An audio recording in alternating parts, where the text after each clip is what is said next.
It is the year of celebrating infinite voices of truth. It is the summer of myself. And what came to me as a topic was being a beneficial presence when the worst happens. Now, Reverend Lezli, you might ask me, what does that have to do with the summer of myself? And this is why it comes up for me. When I sit with people who are struggling, when they're talking about what they regret, what they wish they did better in their life and moving forward in their life, is being present for people in their life that are struggling. I don't know what to say. I don't want to make it worse, so I just stay away. Or I show up and just things come out of my mouth and I'm like, I can't believe I said that. This may feel familiar to you if you're human. If you're not, welcome. But for the rest of us, this is a challenging topic, right? And it's something that none of us are going to get out of this life without dealing with. Because trauma is happening to everyone every day. So let's look at the definition of trauma. Trauma is a person's experience of emotional distress resulting from an event that overwhelms the capacity to emotionally digest it. So very often people will say, well, it's not like I had real trauma. You know, my parents weren't murdered in front of me. That was Batman. But if it feels like trauma to you, if you feel like you are going through it, then it is trauma. And if we don't process it, then it becomes the trauma we have to go back to later. I think I'm probably the only one still dealing with unprocessed childhood trauma. But just in case this is you, going through how we can show up better can help us be more forgiving of those who didn't in our past as well. Because it's not easy, it's not natural, and it's not taught in kindergarten, though I really wish it were. I really wish it were. So how do we do it?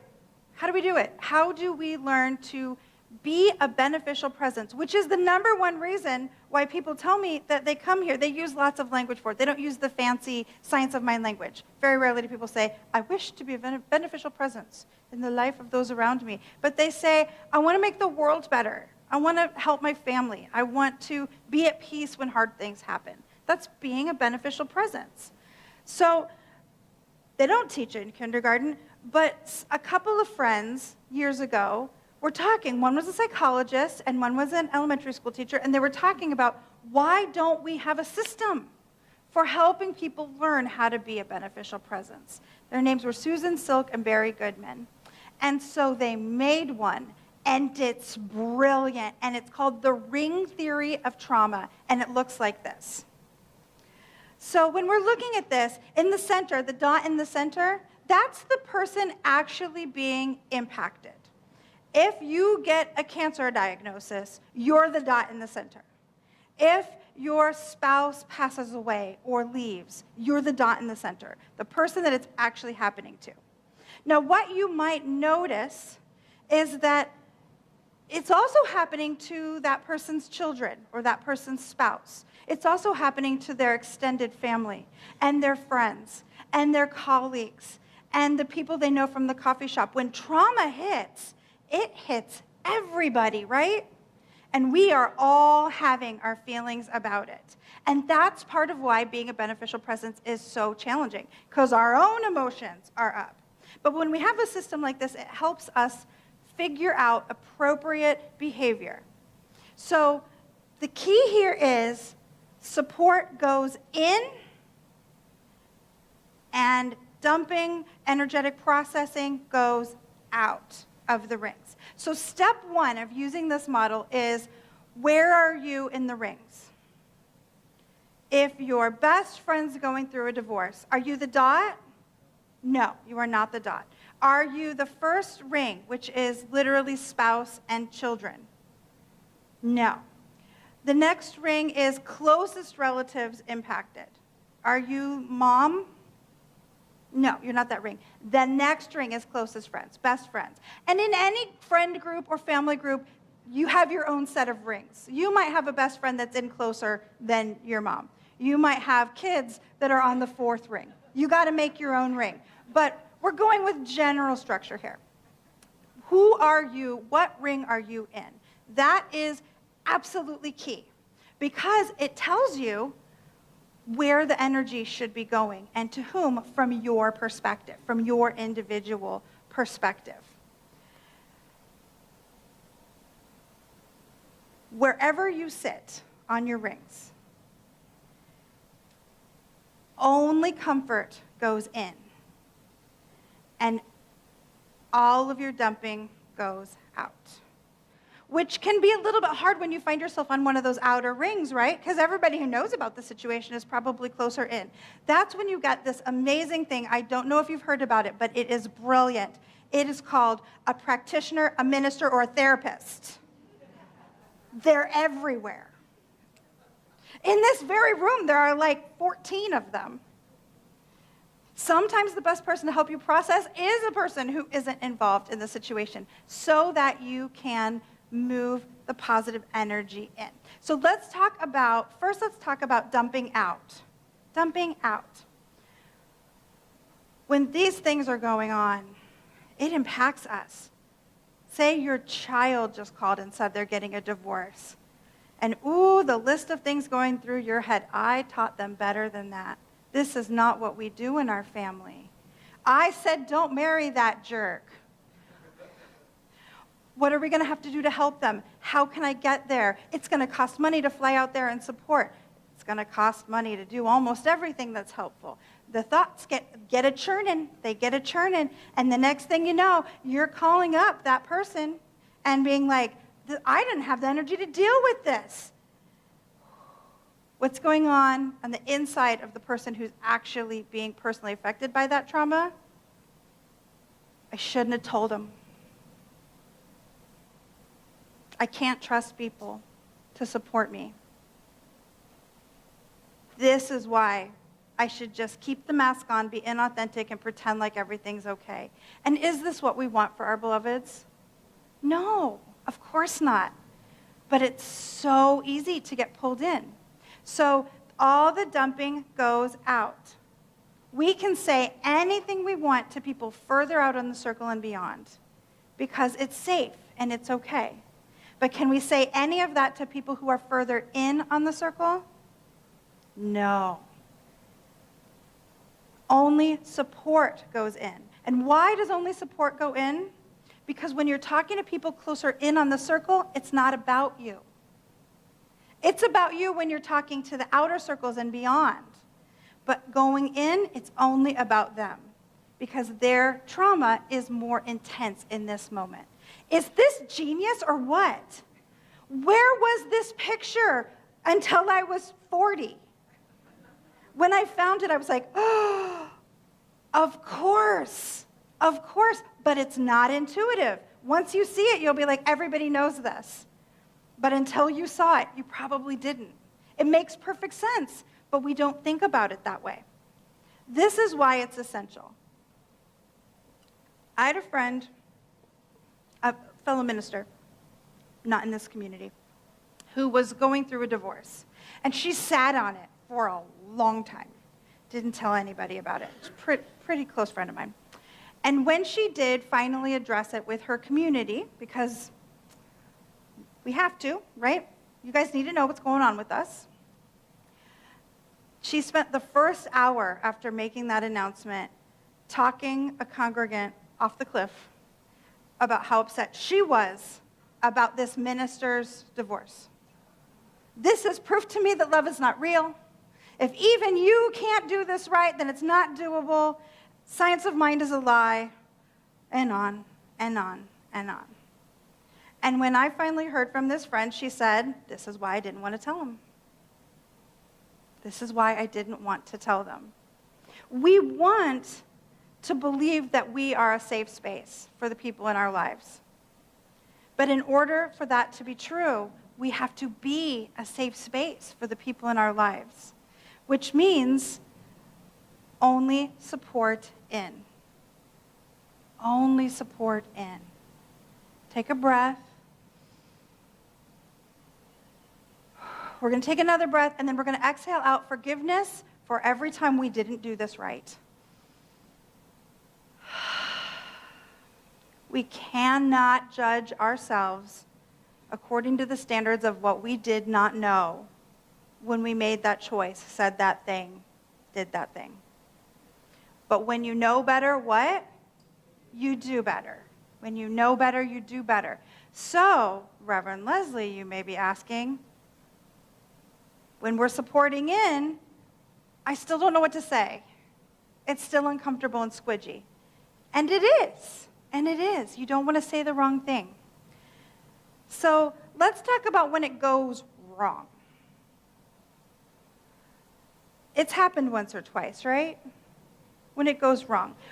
When it goes wrong, usually one of two things are happening.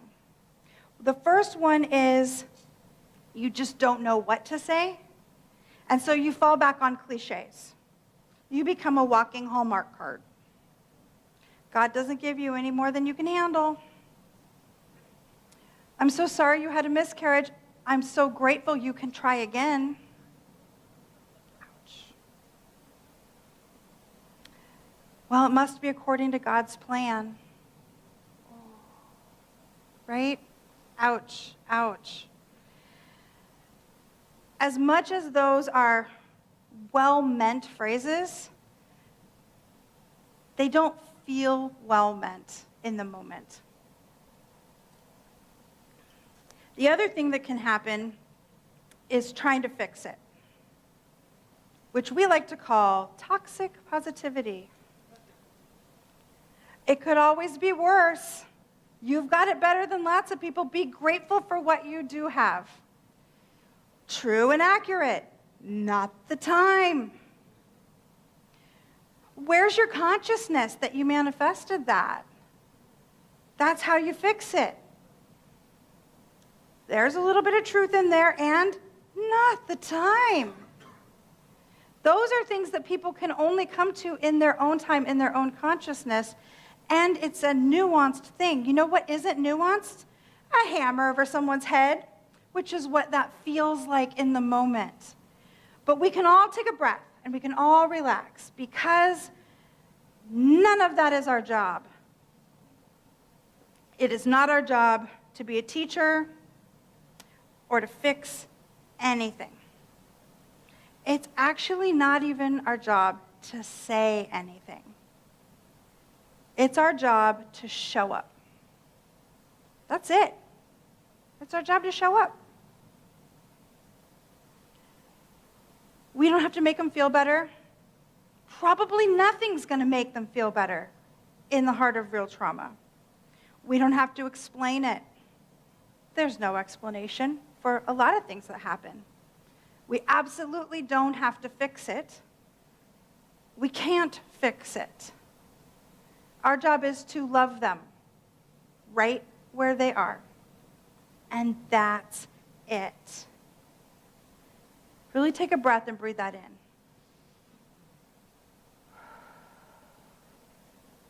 Our job is to love them. So what can you say? What can you say? You can say, there are no words.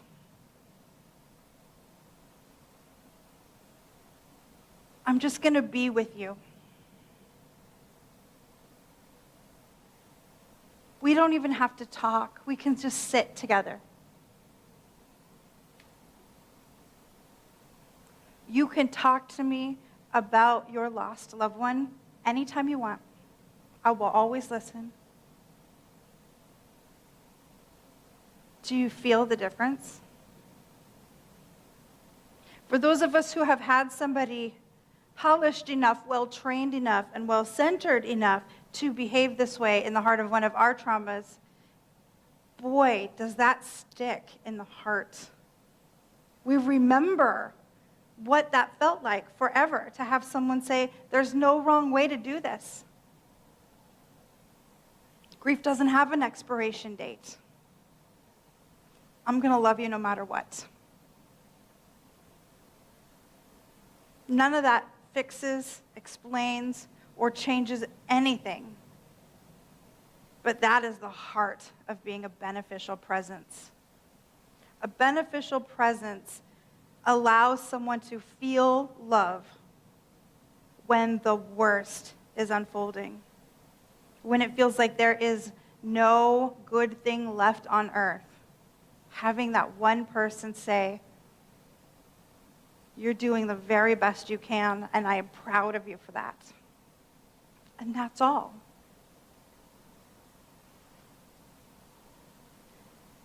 So when we show up, there are really three things we want to keep in mind. Once we know where we are on the ring, and we're supporting inwards, what do? The first one is to love them without judgment. Grief makes crazy people. Grief does wild things to us. They may do and say things that feel very uncharacteristic and very unnatural to you. I always get mad when I'm watching like cop shows on TV, the NCISs of the world, and they say, "She's not acting like a woman in grief." That doesn't mean anything. People in grief act all the ways, completely neutral, wildly upset, angry, break things, sit in silence, rock, cry, don't cry. Whatever they're showing up as, let it roll. Just let it be. They may say mean things. They may lash out. They may withdraw. Let it ride. When one is in grief, part of showing unconditional love is to love them unconditionally. I know that that's a surprise, but the best way to show unconditional love is to love them unconditionally, including in the messy parts, because nothing is messier than trauma. On the inside of yourself, I'm going to repeat that preface. This is an important one. On the inside of yourself, in the silence of the cavern of your own heart and the inner altar, you notice how none of this is mouth-based. On the inside of yourself, know that the best and the highest is coming for them. But under no circumstances say, "My church taught me that this is for your highest and best, so you should be grateful." Right? On the inside of yourself, make sure you're prayed up and meditated up and centered enough that you can do this on the inside of yourself. And on the outside of yourself, just love them. Just love them.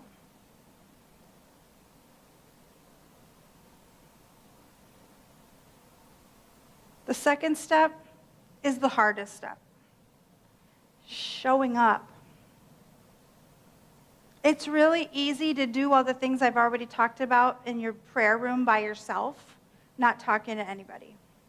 It's a whole other thing to pick up the phone or drive across town and be with that person in their pain. Pain's uncomfortable. We don't like it as human animals.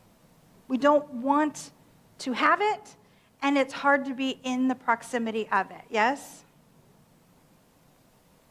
But love is doing the hard thing because we love them. It's part of the unconditionality of it. I will put myself in an uncomfortable situation to love you. So we show up. Please don't disappear on your loved ones when they're struggling. It's easy to do. I'll do it tomorrow. She's probably busy. I don't want to bug her. Please show up. Use your supportive words or just sit in silence. It genuinely doesn't matter what you do when you get there. But be there. Thich Nhat Hanh, the wonderful Buddhist teacher, had this to say: when you love someone, the best thing you can offer is your presence. How can you love if you're not there?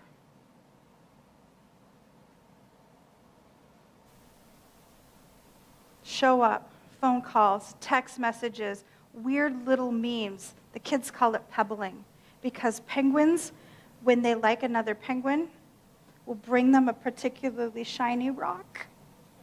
I know. It's so cute. And so the young ones, if you have a Gen Z or a Gen Alpha or even some millennials in your life, in your circle, they will send you memes, little text you pictures that they think you'll think are funny or cute. It's their version of the same thing. That's your shiny rock. It's saying, I love you. Every time you say, hey, did you see the new season of Bridgerton is out? Look at this picture of otters. Keep showing up. Keep showing up. And the third one is helping out. If you're available to them in person, and sometimes even not, show up and offer practical help. Avoid to the best of your ability falling into the trap of, tell me if you need anything. Do you know what a person in trauma can't do? Think. Trauma just shuts the thinking machine off. Rather than asking, hey, tell me what I can do, look around. What needs doing? Just do it. Don't even say, hey, are you cool if I do the dishes? Just start doing the dishes. The kids need to be picked up, and friend can't put on clothes, go get the kids. There isn't food in the house, pick up your phone, click the Instacart button, and order some groceries. Just make life easier in little, simple, practical ways that make sense to your relationship.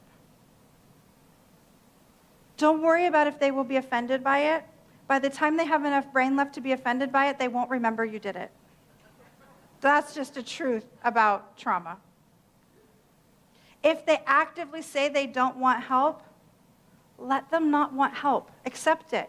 If they say, hey, the best way to love me is to not touch my kitchen. Okay, perfect. Hey, I could start a caring bridge, or hey, I can organize a meal drive for you. No, I don't want that. Accept that and don't get offended. Why? It's not about you. It's not about you. Loving unconditionally requires unconditionally loving. And if you can, if you have the capacity, give them a break from the weird. Do you have a hobby in common? Do you have a show you like to watch together? Did a movie just come out with their favorite actress? Give them something, 5 minutes, an hour, 2 hours, to think about anything other than what is going on. We all need a breath. We all need a moment. If you have the capacity to give that to them, please do. Here's the big conclusion to a very quiet talk on a very quiet topic. Being a beneficial presence does not require any special skills. It doesn't require a list of rights and wrongs. It only requires the willingness to show up unconditionally and love them where they're at. And everyone within the sound of my voice has the capacity to do that. And so that's our invitation this week. That friend you've been putting off reaching out to, that loved one that you've been meaning to call, reach out this week. Reach out this week. Let them know they are loved. They need to hear it. So it is.